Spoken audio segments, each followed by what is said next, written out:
DNA मित्रों, अब हम साल 2025 की सबसे पावरफुल स्पीच का विश्लेषण करेंगे। मित्रों, मुख्यमंत्री योगी आदित्यनाथ ने यूपी के सदन में आज गाजा प्रेमी, घुसपैठिया प्रेमी और माफिया प्रेमी तीनों पर एक साथ वैचारिक स्ट्राइक की। एक एक कर उन तथाकथित इच्छाधारी मानवतावादियों पर चोट की जिनकी संवेदना अब तक छुट्टी से वापस नहीं लौटी है, जो फिलिस्तीन और गाजा को लेकर सोशल मीडिया पर छाती पीटते हैं, कैमरे के सामने आकर के विलाप करते हैं, लेकिन दिल्ली से सिर्फ 1800 किलोमीटर दूर एक हिंदू युवक के साथ जो अमानवीय बर्ताव हुआ उस पर अब तक चुप्पी साधे हुए। कायदे से तो पूरी कायनात कांप जानी चाहिए, लेकिन वैचारिक पाखंड के शीर्ष पर बैठने वालों को रत्ती भर भी फर्क नहीं पड़ा। जिनके लिए बांग्लादेशी घुसपैठिया मानवता का प्रतीक है, लेकिन बांग्लादेश के दीपू दास कुछ भी नहीं। ऐसे ही संकीर्ण सोच वाले बुद्धिजीवियों और नेताओं को आज योगी आदित्यनाथ ने बेपर्दा कर दिया। योगी आज विधानसभा में बोल रहे थे, इसी दौरान उन्होंने बांग्लादेश का जिक्र किया और विवेक शून्यता का रिकॉर्ड बनाने वाले गाजा प्रेमियों पर चोट की। उन्होंने क्या कहा वो आपको ध्यान से सुनना चाहिए।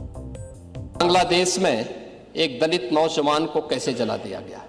आप लोग गाजा पट्टी में होने वाले किसी भी उस पर आंसू बहाते हैं, लेकिन आपकी जवान से एक शब्द नहीं निकल रहा है, क्योंकि एक दलित नौजवान मारा गया बांग्लादेश में और उस नौजवान के मरने पर आपकी जवानी सिल चुकी है। डीएनए मित्रों, आज योगी आदित्यनाथ के शब्द हर उस शख्स को चुभेंगे जिसके विचार में मिलावट है। आज की रात उन्हें भी योगी सपने में आएंगे जो धर्म, क्षेत्र और देश को देखकर मानवता में भेद करते हैं।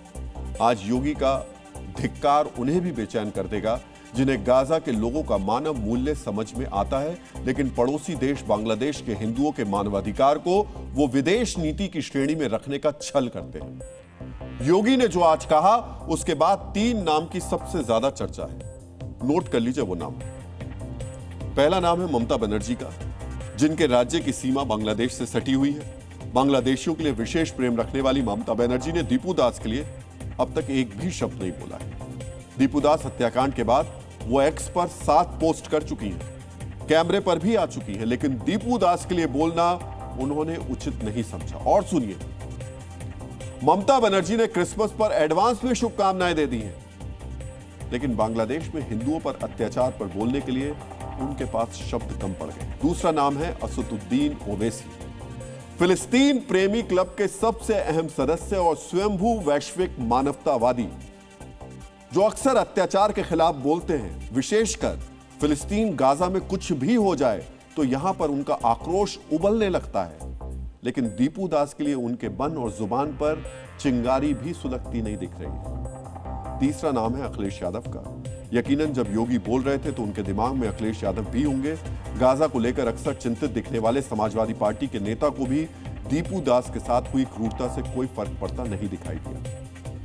डीएनए मित्रों, ये संयोग नहीं है। मित्रों, बांग्लादेश में सभ्यता के माथे पर लिखी कलंक कथा जिन्हें नहीं दिख रही है, जिन सेलेक्टिव सोच वालों का अभी सहानुभूति का स्टॉक खाली दिख रहा है, उन्हीं में से कई ऐसे भी हैं जिन्हें बांग्लादेशी घुसपैठियों को भगाना बिल्कुल भी अच्छा नहीं लगता। योगी आदित्यनाथ ने आज उनकी आत्मा को कैसे जगाने की कोशिश की, आप वो सुनिए। नोट करना ये चीजें होनी चाहिए और हमारा भी प्रयास होना चाहिए। जब बांग्लादेशी को यहां से निकालेंगे और रोहिंग्या को यहां से बाहर का रास्ता दिखाएंगे तो उनके समर्थन में मत आना, क्योंकि उनमें से बहुत सारे लोगों के वोट आपने बनवाए हैं।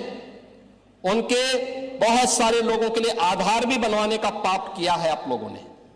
इसलिए इन चीजों को ध्यान में रखना और एक एक चीज की स्क्रीनिंग होगी, बहुत प्रभावी कार्रवाई करेंगे।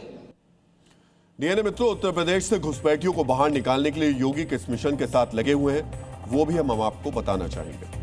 सभी जिलों और 17 निकायों में पहचान और सत्यापन अभियान चल रहा है। डिटेंशन सेंटर बनाए गए हैं जहां बांग्लादेशी और रोहिंग्या घुसपैठियों को रखा जा रहा है। घुसपैठियों को पकड़ने के लिए रात को ऑपरेशन टॉर्च चलाया जा रहा है। इस दौरान संदिग्ध लोगों के दस्तावेजों की जांच होती है। यह बताता है कि योगी किस तरह देश के सबसे बड़े प्रदेश को घुसपैठिया मुक्त करने को लेकर मजबूत इच्छा शक्ति के साथ है।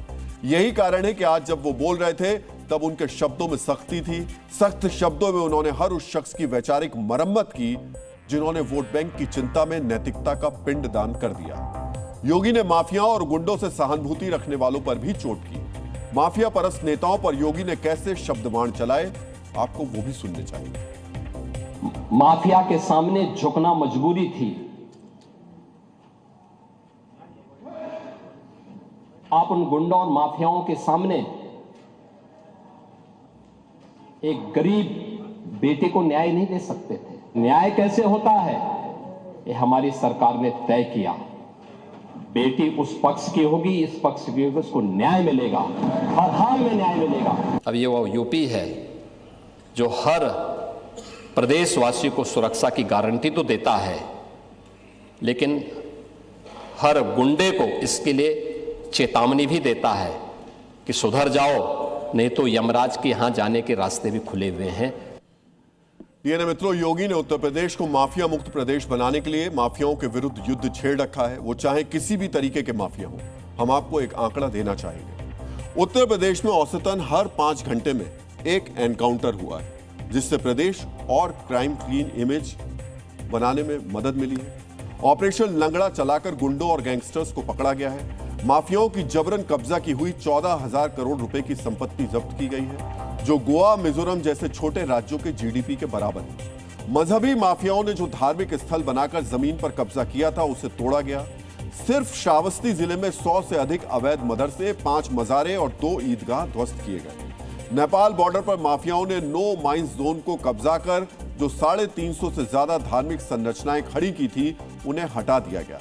करीब 66,000 हेक्टेयर जमीन को मुक्त कराकर योगी सरकार ने उसे प्रधानमंत्री आवास योजना और इंडस्ट्रियल जोन के लिए प्रयोग किया है। इन आंकड़ों से स्पष्ट है कि माफियाओं और घुसपैठियों के खिलाफ योगी कितने सख्त हैं। इन्हीं सख्ती के कारण उन्हें सदन में खड़े होकर माफिया और माफियाओं से गुप्त संबंध रखने वालों पर उन्होंने चोट की। डीएनए मित्रों, ये सच है कि सबको हर विषय पर नहीं बोलना चाहिए, नाप तोलकर ही बोलना चाहिए, लेकिन यह भी उतना ही जरूरी है जो जिम्मेदार लोग हैं वो कमोवेश हर मुद्दे पर बोलते हैं, जो विशेष स्थान और धर्म को लेकर खुद को मानवाधिकार का चैंपियन साबित करने से नहीं चूकते। उनका बांग्लादेश में हिंदुओं पर ना बोलना उनके पाखंड को साबित करता है।